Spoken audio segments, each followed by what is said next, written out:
2026க்கான தமிழ்நாடு சட்டமன்ற தேர்தல் முடிஞ்சு இப்போ தேர்தல் கிழமை சூடாகிட்டு இருக்கு.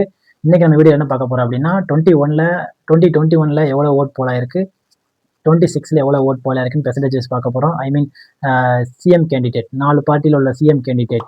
டிஎம்கேனா ஸ்டாலின், ஏஐடிஎம்கேனா எடப்பாடி பழனிசாமி, என்டிகேனா சீமான், டிவிகேனா விஜய். இவங்க 4 பேரும் நிற்கிற தொகுதியில் 2021ல எவ்வளோ ஓட் பெர்சன்டேஜ் வைஸ் போலாயிருக்கு, 26ல எவ்வளோ பெர்சன்டேஜ் வைஸ் இன்க்ரீஸ் ஆயிருக்கு அப்படிங்கிறத தான் பார்க்க போகிறோம். வீடியோ ஸ்கிப் பண்ணாமல் ஃபுல்லாக பார்க்க. ஏஐடிஎம்கேல சிஎம் கேண்டிடேட் யாருன்னு பார்த்தீங்கன்னா எடப்பாடி பழனிசாமி. அவங்க சொந்த தொகுதியான எடப்பாடியில் 2021ல எவ்வளோ ஓட் போலாயிருக்கு அப்படின்னு பார்த்தீங்கன்னா 87.35%.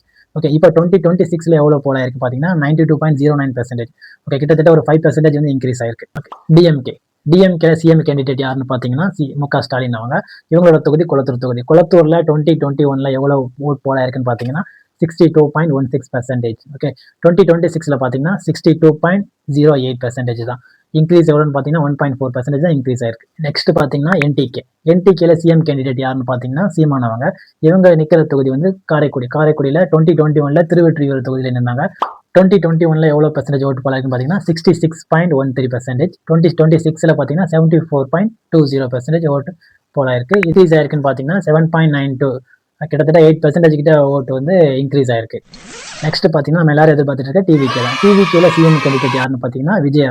இவங்க வந்து 2 தொகுதியில் நிற்கிறாங்க. சென்னை பெரம்பூர் தொகுதி ஒன்று, திருச்சி ஈஸ்ட்ல ஒன்று நிற்கிறாங்க. 2021ல பெரம்பூர் தொகுதியில் டிவிகே சார்பாக பார்ட்டிசிபேட் பண்ணல. அப்போ 63% ஓட்டு போலாயிருக்கு. இப்போ 2026ல டிவிகே சார்பாக விஜய் அவங்க நிற்கிறாங்க. இப்போ வந்து 84.1% வந்து ஓட்டு போலாயிருக்கு. கிட்டத்தட்ட 20% இன்க்ரீஸ் ஆயிருக்கு. இது ஒரு ரெக்கார்ட் பிரேக்கிங்னே சொல்லலாம். திருச்சி ஈஸ்ட்ல பார்த்தீங்கன்னா 2021ல 67.1% ஓட்டு போலாயிருக்கு. இப்போ 2026ல பார்த்தீங்கன்னா 81.7% ஓட்டு போலாயிருக்கு. எவ்வளோ இன்க்ரீஸ் ஆயிருக்குன்னு பார்த்தீங்கன்னா 15.6%, கிட்டத்தட்ட 15% கிட்ட இன்க்ரீஸ் ஆயிருக்கு. இந்த 2 தொகுதியிலுமே விஜய் அவங்க நிற்கிறனால இது ஒரு ரெக்கார்ட் பிரேக்கிங்னே சொல்லலாம். ஓகே, சென்னையில் அதிக ஓட்டு போலான இடத்துல பெரம்பூர் தொகுதி தான் ஃபர்ஸ்ட் இடத்துல இருக்கு. இப்போ இந்த பெரம்பூர் திருச்சி ஈஸ்ட் எடுத்துக்கிட்டிங்கன்னா இது காலங்காலமாக டிஎம்கே ஏடிஎம்கேக்கு தான் ஒரு பலம் வாய்ந்த இடமா இருந்துட்டு இருக்கு. ஓகே, 2021 2026ல இந்த ஓட்டு இன்க்ரீஸ் ஆனதுக்கு முக்கிய காரணம் என்னன்னு பார்த்தீங்கன்னா first time voters and youngsters vote. இவங்களோட ஓட்டு தான் இந்த இன்க்ரீஸ் ஆனதுக்கு காரணமா இருக்கு. இதுக்கு முக்கிய காரணம் விஜய் அவங்க கேண்டிடேட்டை நிற்கிறது. ஓட்டு போடுற பெண்களோட எண்ணிக்கை அதிகமாக இருந்தது இந்த தடவை. யங்ஸ்டர்ஸ் ஓட்டு, அப்புறம் ஃபர்ஸ்ட் டைம் ஓட்டர்ஸ், இவங்கெல்லாம் ஆர்வமாக ஓட்டு போடுறதான் பார்க்க முடியுது.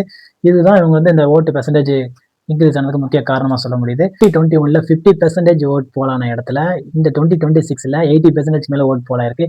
இந்த அதிகப்படியான பெர்சன்டேஜ் யாருக்கு கை கொடுக்கும்? விஜய்க்கு கை கொடுக்குமா, இல்லை டிஎம்கே கை கொடுக்குமா அப்படிங்கிறத நம்ம பொறுத்து இருந்தால் பார்க்கணும். May 4th தான் நமக்கு தெரியும். இப்போ கொஞ்ச நாளில் எக்ஸிட் போல் வெளியிட்டுருவாங்க. அந்த டேட்டா படி பார்த்தா நமக்கு ஒரு கிளாரிட்டி கிடைக்கும். இந்த எக்ஸிட் போல்னா ஓட்டு போட்டு வெளியே வர்றாங்கல்ல, அவங்ககிட்ட ஒப்பீனியன் கேட்பாங்க. இப்போ ஒப்பீனியன் போல்னா எலெக்ஷனுக்கு முன்னாடி ஒன்று எடுத்திருப்பாங்க, கருத்து கணிப்பு, தேர்தல் கருத்து கணிப்புன்னு. அதை விட இதை கொஞ்சம் நம்ம நம்பலாம். இது கொஞ்சம் நம்பலாம். இப்போ எக்ஸிட் போல்லையும் பெருசாக எல்லாரும் உண்மையை சொல்லிடுவாங்கன்னு சொல்ல முடியாது.